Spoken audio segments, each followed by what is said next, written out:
The Court of Public Opinion is a part of the Amateur Radio Network.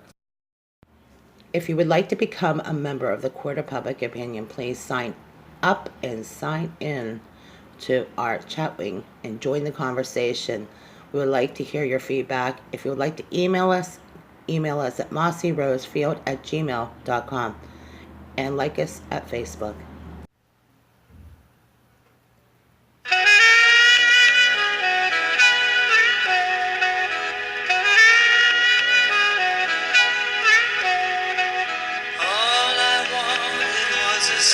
Distraction for an hour or two.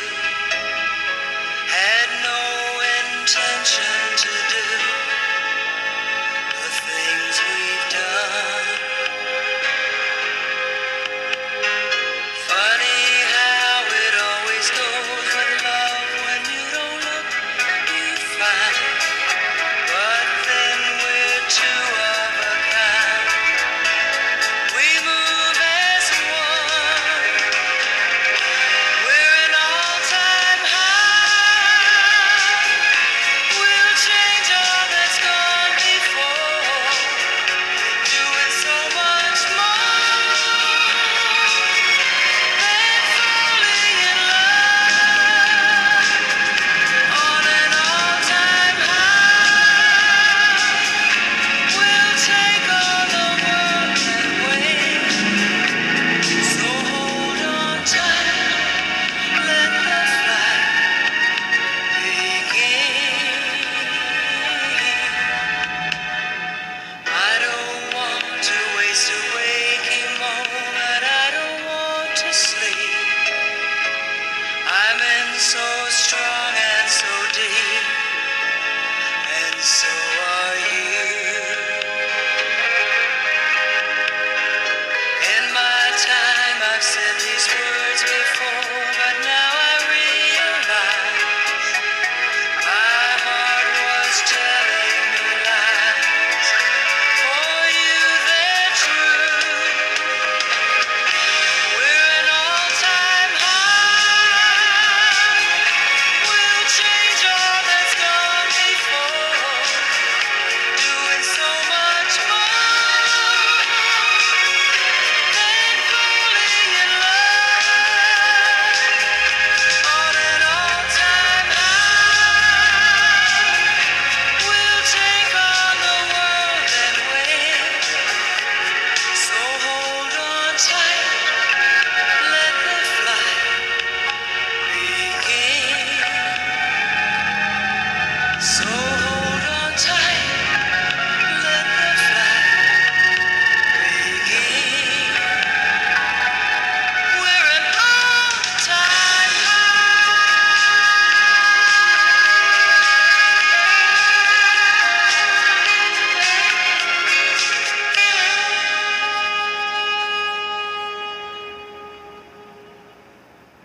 Thank you for listening to the Court of Public Opinion. In my opinion, one of the most important topics today, especially on social media, is the epidemic of child abuse.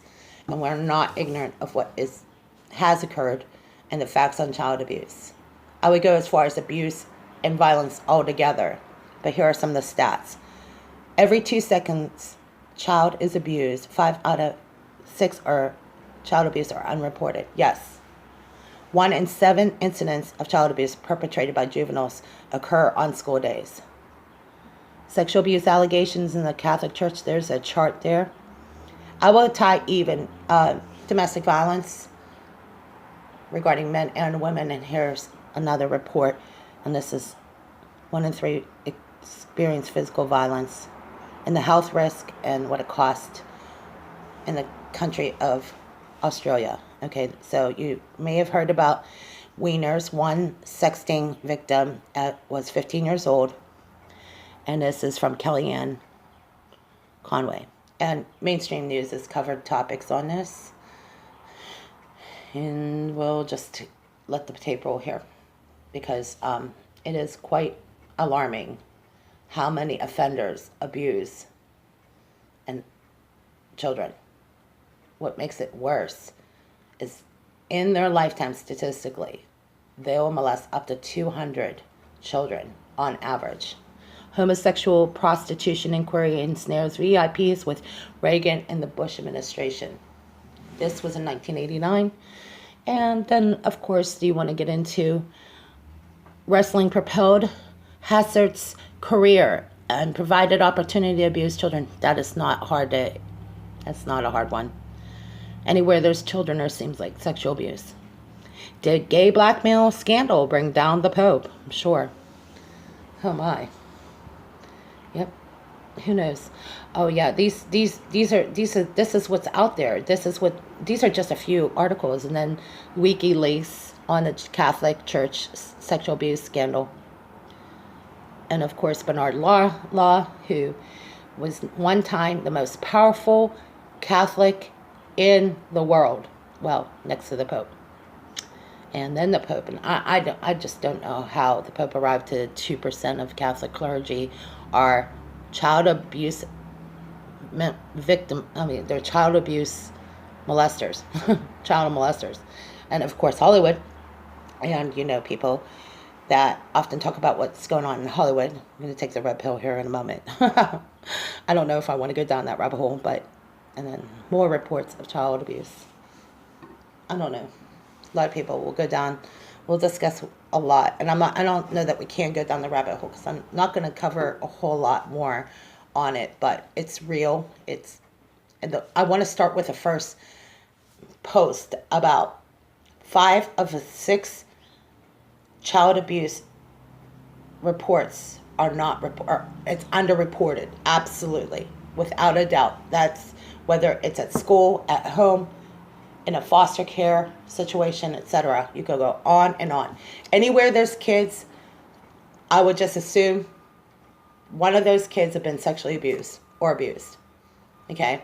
And looking at the adults today, I would just make the assumption that one out of those individuals have been abused. Neglect, extreme poverty, medical attention, all that.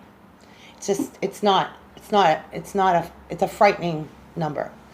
And there are other reasons. I don't believe families that are poor are out to purposely abuse their children. They just don't have the money and resources to get the help they need. That is not a reflection on family. In fact, that's why so many people take advantage of families, because they are poor. That is why I almost can't stand the role the churches play, because they do go into these poor villages and they do abuse children because they're poor. Poor families don't purposely go out of the way to abuse children. Okay? Their conditions might be seriously another matter altogether. I mean, there was another report in Arkansas where they left their newborn, and the newborn was bitten up by rats. So I just find it very difficult. Like I said, that's why you have to go case by case, because the conditions in one family, they're just a poor family. Then you have a story like that where they left a newborn purposely, I think in a rat cage. I'm not quite sure. We'll get that post up here. Okay, so obviously there's a lot of it. Every time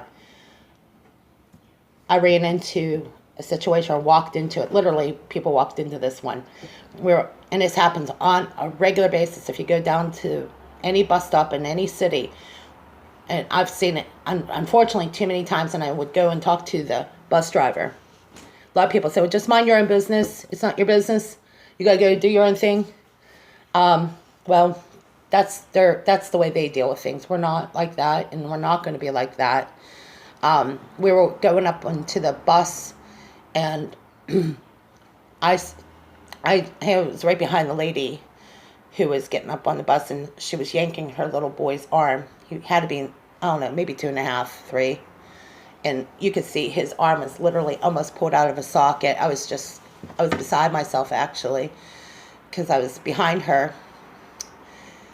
And then ABC did a candid, I think they did this interview. I don't know, not interview, but they did this, I don't know, they did a report where they had this woman sitting at a table, and her foster son was there, and the little girl was her biological daughter, And by the time they got done filming this, the patrons at the restaurant were beside themselves. But it was actually just showing an example of what happens. I actually witnessed this firsthand from a foster mother doing this to a 3-year-old little foster child, and her biological son was 3 years old too. It's real. It happens. I don't know. It's just really hard to get around, you know.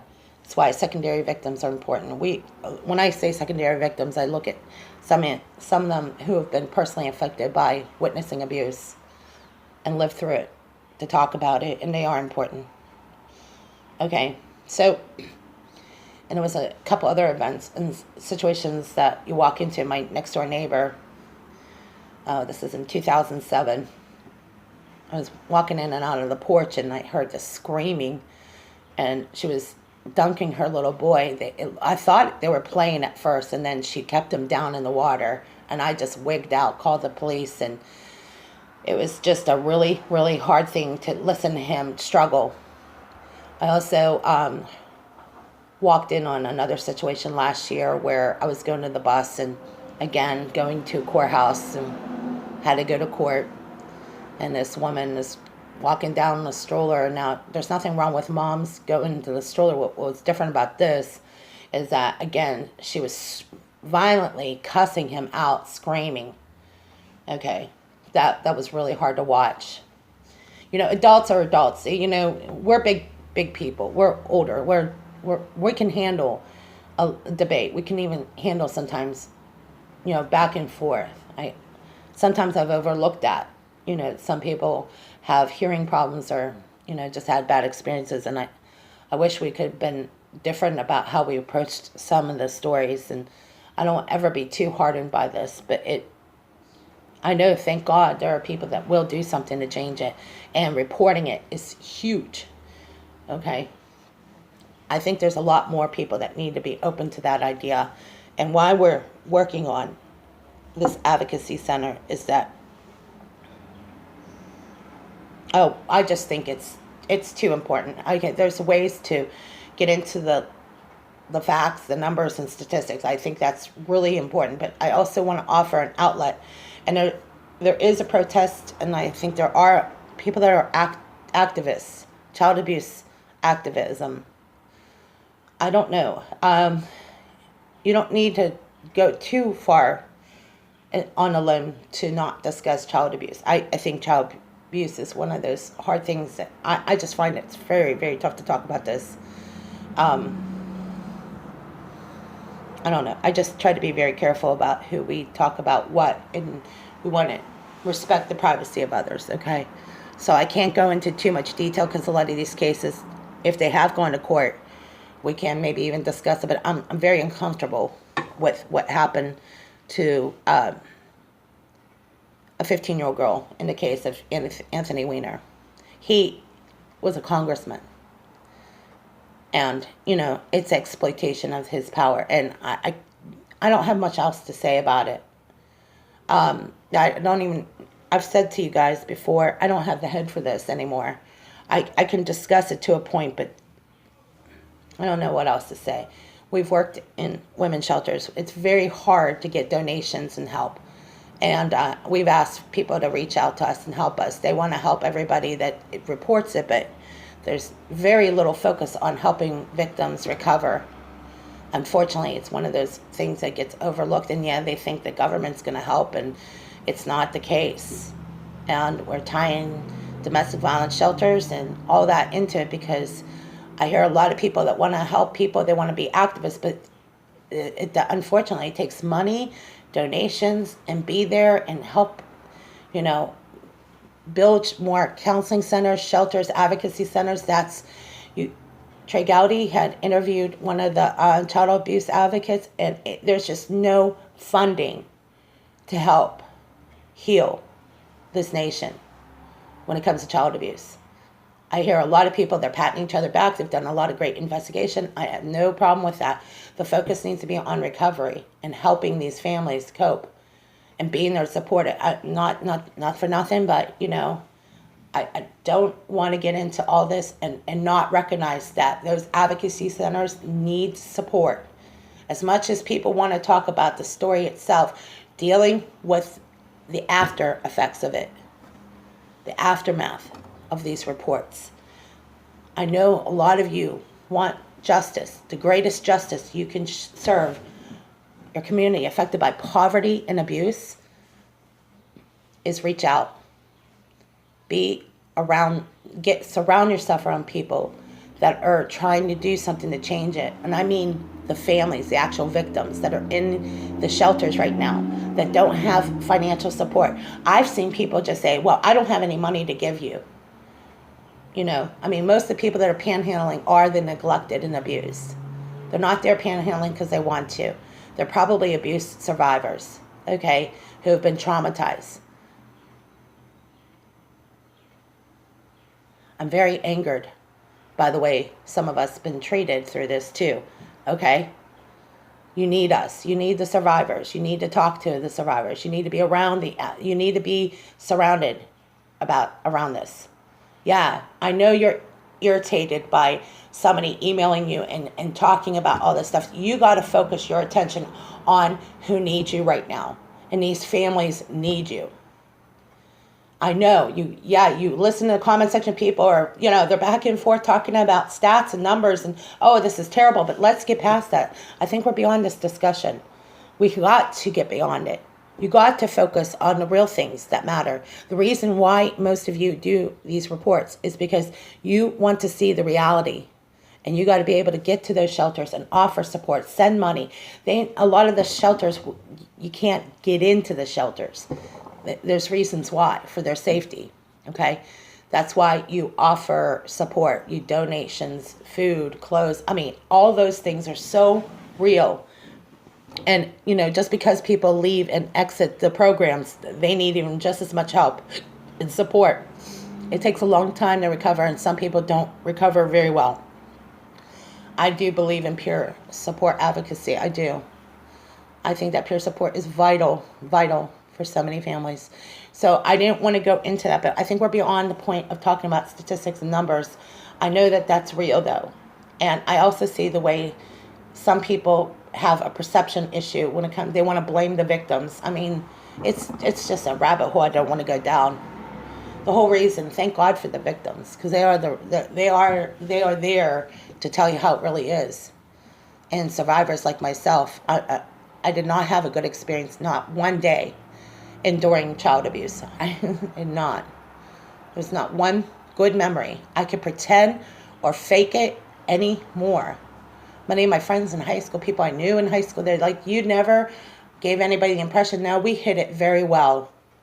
We did not want this dirty secret out. I saw how cruel people can be. I saw it firsthand. I also saw the acts of kindness, too. There's still a lot of people are very cruel about this. And it's something when I walk out to the street and I talk to my neighbor and meet people, you don't stop becoming a child abuse survivor or abuse survivor. It's a part of your story, but it doesn't make us who we are. But we live with the scars of abuse. And the one thing I think that cripples relationships is a lack of insight and understanding. You're not always going to get along with everybody perfectly. I get it. But have enough respect for others that you might not know their story. You might not know anything about them. There's a lot of people that don't have families today because of foster care and separations. A rough experience, and it's not the same. It's not the same. There are some kids that have had a really good experience with foster care. That's great. I applaud you. It's very good, but it's not always the case, unfortunately. And when we talk about the child stars, and some of them, they were taught to be abusers. Some were victims, and some were taught to be abusers. It's ugly, and the perversion in this society is so dark and so inner. The tentacles, when I call octopussy, the tentacles are incredible. It's in every area of your life, and you can't run from it. You just got to accept it. And this is why we want to get beyond just the talking points. We want to get into the backstory about child abuse. If you know somebody that's been an abuse survivor, that is their story, but doesn't have to be a way of life. They don't have to continue that way of life. That is when therapy and years of recovery and counseling play into it. And just because maybe somebody's been abused and they have been through therapy and recovery, you don't lose that recovery. So let's talk about recovery, why I think it's our lifeline, why the Court of Public Opinion's the lifeline. Because you can live again. You can have a life. You don't have to let your abuse paralyze you. You don't have to be paralyzed by the PTSD and the trauma. You know, I think for people who need therapy, I recommend it, but you got to deal with the facts. And once you get to that point where you can accept what happened, then you can heal, you can grow. I mean, yes, I'm angered by what happened. I'm angered about the misuse of the foster care system. I am angry that people knew we were abused and used it to hurt us. I'm angered that people called us names when they needed to focus on the abusers in our life. I'm angry when I see people, pat the abusers on the back as if they did nothing in front of victims. I am angered when people passively ignore the victims. I watch my foster dad, I watch my sister-in-law act as if I was not there, not even acknowledging. I acknowledge all of you that were victims because of that person, my foster dad, Randy, and my sister-in-law, Sarah. I watch how passive people are. They don't want to look at you. They don't want to give you any credit. I'm sorry that I ever had to witness it.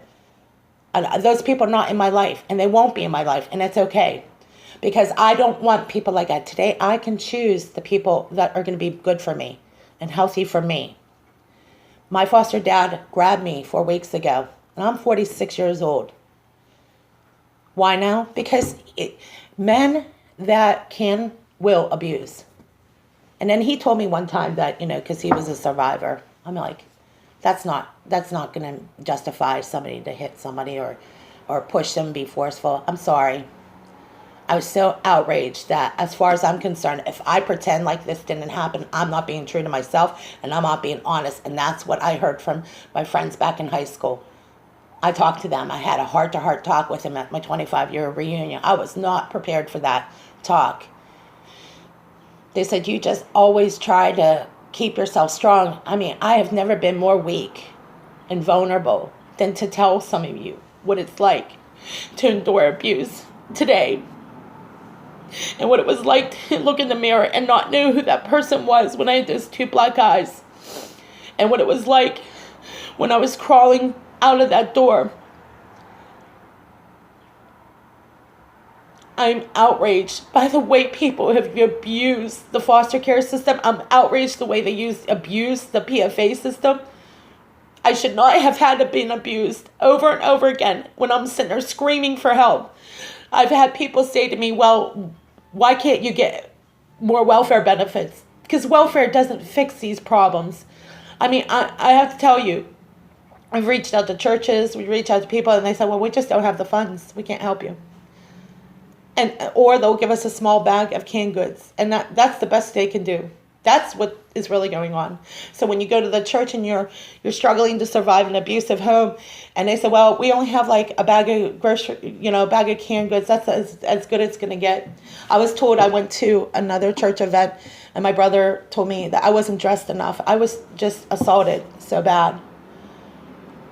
And he said, well, we really don't want you over there stretching out. And my body was so cramped up because I had just been through a nightmare. You don't know who's walking in that church door, is what I'm saying. And there's a scripture in the Bible. There's a couple scriptures. I see how some of them would not acknowledge me. And I have to tell you what that feels like when these people are supposedly survivors of abuse too. I don't buy it. Because if you were an abuse survivor, you would have a little more sensitive. You'd be a little more sensitive to what's going on here. That's why we need healthy people that have a way to help and people cope. I wish I could tell you guys what really was like in 1985, what I went through that day when I walked in on my foster mother barricading my 3-year-old sister in a corner for 3 hours. And then it went on to that my foster mother, I don't know if she actually worked with an agency or a program like this. I'm not quite sure, but I have a suspicion that she molested my sister. And I walked in on her taping my sister, just like that image of that little girl in Comet Ping Pong. I saw the same thing. My sister was taped with her mouth shut. And went on to report that my sister was found in the basement, and she would duct tape my sister's hands somehow, in some way. Somebody finally stepped up and did something. That was July 1985. And when I made that report, the caseworker got involved. She got fired for doing her job. And they sent us up to the second foster home. The second day, I was sexually abused. Now, up to this point, I've never been sexually abused. And what I mean when sexual abuse, I don't mean physical abuse towards me. But there was something that happened the second day. I just opened up to a friend of mine who was sexually molested. Up to this point, I didn't say anything to anybody. It's the first time I ever shared it. And shortly after that, I was very suicidal. And I was 15. In fact, a couple of times I was suicidal because I was harassed on a regular basis. Harassed. And all types of harassment. And I've endured harassment ever since. I was told that I was a liar. I was making up these reports. But I have to tell you, they wouldn't take me to the doctor when I had eczema. They wouldn't give me the medical attention I needed. They would throw me out the door, throw me out moving cars. I mean, on and on.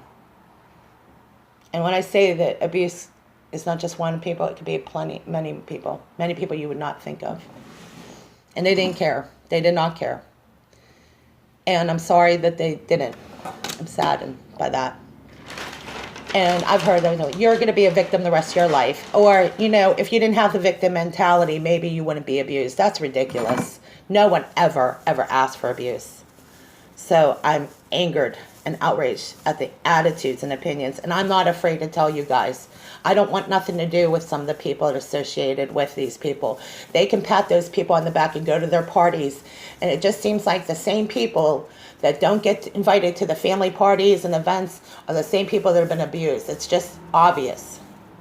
So that's been our experience up to today.